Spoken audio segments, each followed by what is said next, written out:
Hello friends, कैसे हैं आप सभी। आई होप आप सभी अच्छे होंगे, स्वस्थ होंगे। वेलकम है आपका आपके अपने YouTube channel Anita M GK tips पर। फ्रेंड्स, बीपीएससी टीआरई 3.0 से रिलेटेड एक ऑफिशियल अपडेट है। जैसा कि आप यहां पर ये न्यूज़पेपर देख पा रहे होंगे, सभी के लिए गुड न्यूज़ भी है। पेपर लीक हुआ था, देखिए टीआरई 2 का और टीआरई 3 का। उम्र में छूट पर कोर्ट का क्या फैसला रहा है और जो फैसला होगा वो मान्य रहेगा, ठीक है। एंड बीपीएससी टीआरई 4 आवेदन प्रक्रिया कब से शुरू हो रहे हैं, सारी जानकारी मैं आपको बताऊंगी। एस्टेट एग्जाम डेट को लेकर एक ऑफिशियल अपडेट है।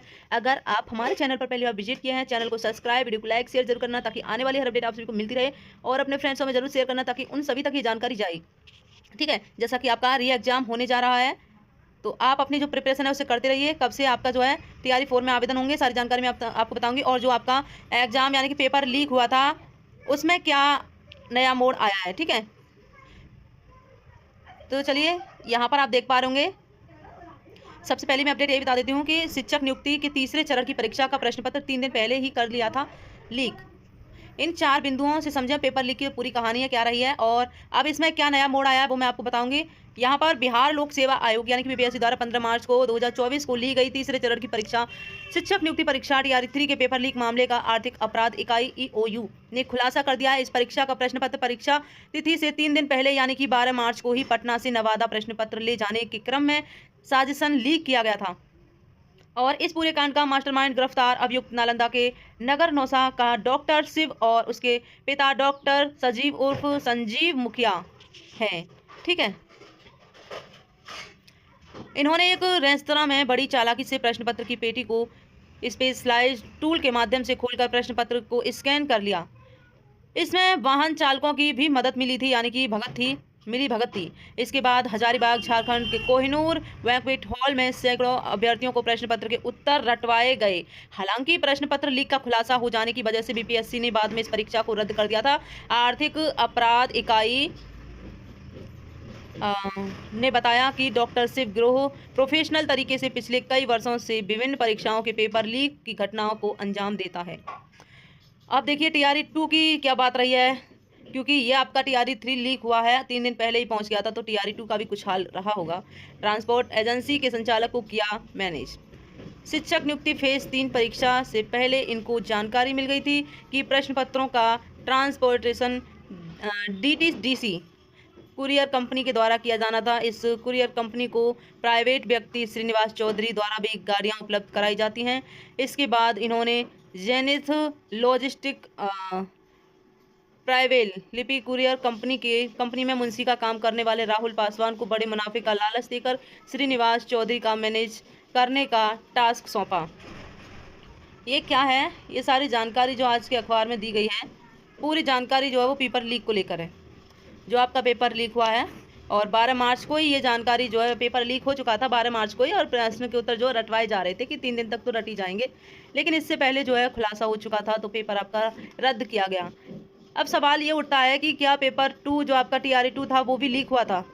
देखिए, ये आपका पकड़ा गया है तो उसमें भी कुछ ना कुछ धांधली देखने को मिली होगी, लेकिन जब तक ये इतना उजागर नहीं हुआ था मामला टीआरई 2 में कि पेपर लीक हुआ है, 100% पेपर लीक हुआ है, इस ये मामला निकल कर नहीं आया था। अगर ये मामला आ जाता निकल कर, तो जो कैंडिडेट्स थे वो धरना प्रदर्शन करते, तब वो भी रद्द आपकी हो सकती थी। लेकिन इसकी जो है पूरे छानबीन की गई, तब इसका पता चला है कि ये तो पेपर लीक हो चुका था।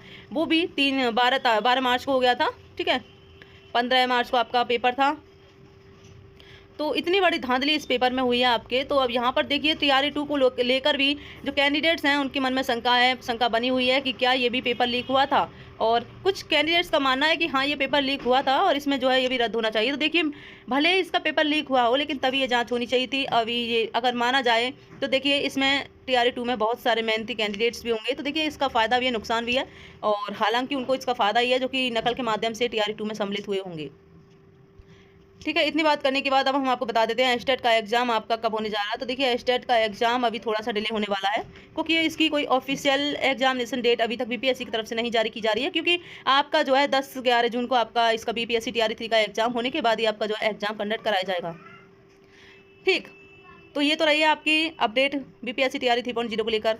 एंड अब देख लेते हैं आपके एज रिलैक्सेशन को लेकर। देखिए, एज रिलैक्सेशन का मामला आप यहाँ पर आप देख पा रहे होंगे, एक अखबार आया है, इस अखबार में भी हमेशा देखिए पेपर लीक की ही बात को रखा गया है। एक मुद्दा है जो कि बहुत ही ज़्यादा चर्चित है कि जो कैंडिडेट्स ओवर एज वाले हैं वो इसमें फॉर्म अप्लाई नहीं कर सके हैं TRE 3 में। तो ये साथ ही साथ इनके साथ जो है अन्याय किया गया है, क्योंकि आपने TRE 2 में बैठने का मौका दिया गया था ओवर एज वालों को, तो TRE 3 में आपको भी मौका देना चाहिए थे इसमें बैठने के लिए कि जो भी कैंडिडेट्स हैं ओवर एज वाले वो इसमें बैठने सम्मिलित हों। एक आप करते हैं कि पूरे ऑल ओवर इंडिया में आपने यहाँ पर कैंडिडेट्स को सम्मिलित किया है, तो आपने सम्मिलित कर लिया है, तो जो बिहार के कैंडिडेट्स हैं जो कि ओवर एज वाले कैंडिडेट्स भी हैं, तो उनके लिए इसमें मौका दिया जाना चाहिए था। आप एक सीमा रख देते हैं शिक्षक भर्ती में कि इतनी सीमा तक जो है शिक्षक बन सकते हैं, ठीक, लेकिन ये सिर्फ शिक्षकों के ऊपर ही लागू किया जाता है। जितने भी राजनेता होते हैं, नेता होते हैं, किसी के ऊपर भी ये लागू नहीं किया जाता है। बहुत एज वाले जो है नेता बनते हैं। देश चलाने के लिए तुम बहुत ज़्यादा उम्र के व्यक्ति को देश चलवाते हैं, पूरा देश चलवाते हैं उनसे, लेकिन शिक्षक बनने के लिए एक उम्र सीमा का दायरा दे दिया जाता है कि इतनी उम्र तक शिक्षक बन सकते हैं। कहीं ना कहीं ये गलत है, ठीक।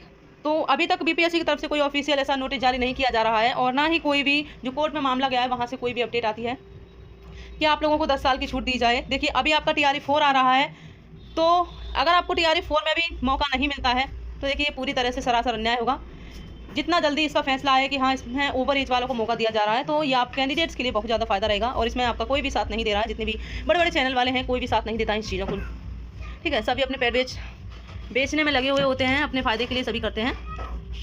ये जानकारी अच्छी लगी तो शेयर जरूर करना। आज की अपडेट है आपकी ये पेपर लीक मामले को लेकर है। तो देखिए फ्रेंड्स, ये मैंने आपको बता दिया। यहाँ पर ये जो लिखा हुआ है TRE 4 का, देखिए आवेदन प्रक्रिया कब से शुरू होगी, तो देखिए जल्द ही इसकी आवेदन प्रक्रिया शुरू होने जा रही है। आपका TRE 3 होने के बाद इसकी जो आवेदन प्रक्रिया है वो शुरू हो जाएगी। तो आप लोगों के लिए जो ओवर एज वाले कैंडिडेट्स हैं उनके लिए इसमें मौका मिलेगा या फिर नहीं मिलेगा, तो ये देखिए अभी कुछ कह नहीं सकते हैं, क्योंकि अभी BPSC की तरफ से कोई ऑफिशियल अपडेट नहीं दी जा रही है। ये आज की अपडेट थी, मैंने आपको चैनल के माध्यम से दे दी है। मिलते हैं नेक्स्ट अपडेट के साथ, तब तक के लिए बाय बाय, जय हिंद।